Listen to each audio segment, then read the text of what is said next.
In this video, I'm going to give you the second example of how we could use logarithmic differentiation to find derivatives of some functions. Indeed, logarithmic differentiation is useful to find derivatives of some functions. Okay, this is one of them. Let's say we have a function like this: y is equals to sad t all over t plus 1.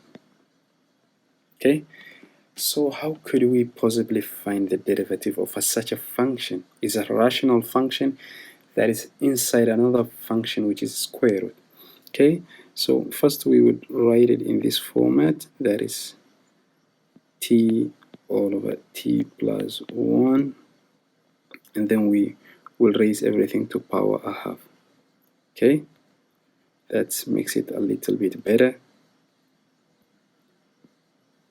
Okay, then we will introduce ln. Now when we introduce ln y is equals to the ln of whatever that's here, that is t all over t plus 1. Okay, now instead of saying raised to power a half here, we could bring that half down so that it becomes here. Okay, and then second we will multiply the half to the other side, to the ln y side, so that we could end up having 2 ln y being equal to ln. So here we can as well expand. Instead of saying ln t all over t plus 1, we could use the ln properties, logarithm properties, that when we have a division like this, we could subtract them. Like we say ln t minus ln t plus 1. Okay, we subtract the two lns. So this could be represented like this. Okay, that's actually what it means. So in the next thing is we would find the derivative. So the derivative, we need to find the derivative d all over dt, because our variable is t here. 2 ln y is equal to the derivative d all over dt of whatever that's here, that's ln t minus ln t plus 1. I hope up to this point it is clear.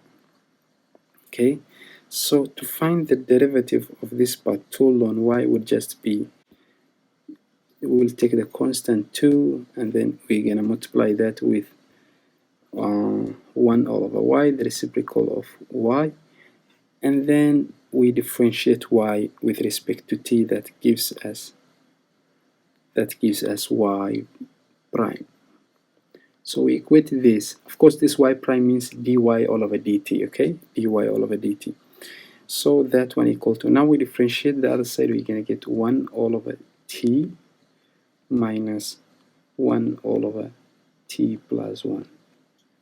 Yeah, that is how you could differentiate it, and then you get that. Okay, now we could just clean it here, so it's going to be 2 all over y times y prime is equal to, now on this side we could also bring them together, that's t plus 1. Now here above is going to be t plus 1 minus t. So it's like these two are cancelling each other, this t and this t. So eventually what we have ended up with is, if I removed it, we would end up with just 1. Okay, t plus 1 minus t is going to give us 1. Okay, now we could bring the y and the 2 on the other side. So here we are left with y prime. Now this one would be equal to y all over 2 times 1 all over t times t plus 1. Okay, yeah, so that's gonna be,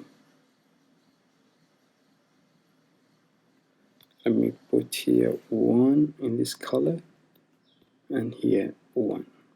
Okay, so Now we almost got what we need. All we need to do now is to put, instead of y here, instead of putting y here, we could put whatever y represent, that is this function here, that is sad t all over t plus 1. Okay, so it's gonna be like this.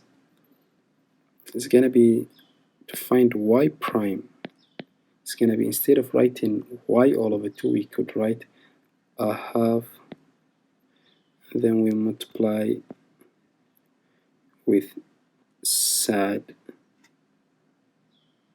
t all over t plus 1, and then we multiply that with what we had, that was 1 all over t times t plus 1. Okay, now we could actually reduce this square root.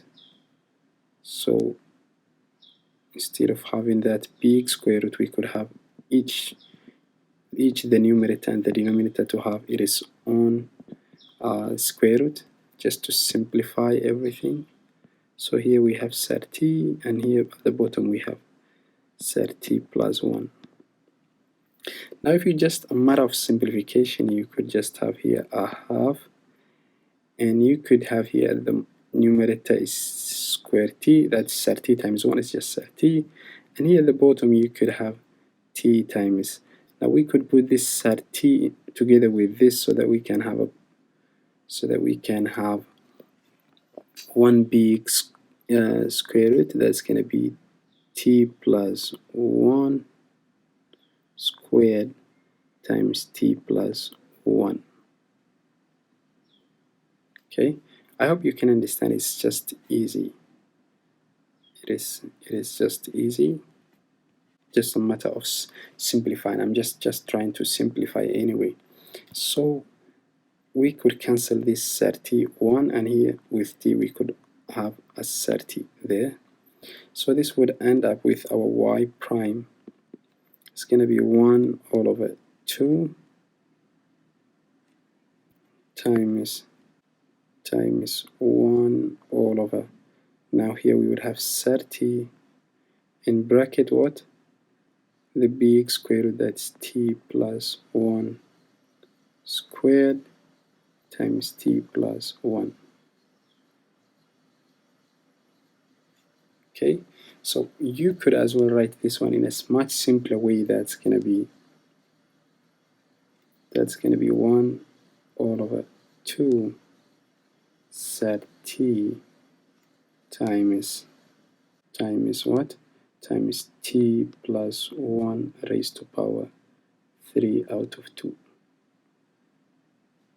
Okay, you could write it that way.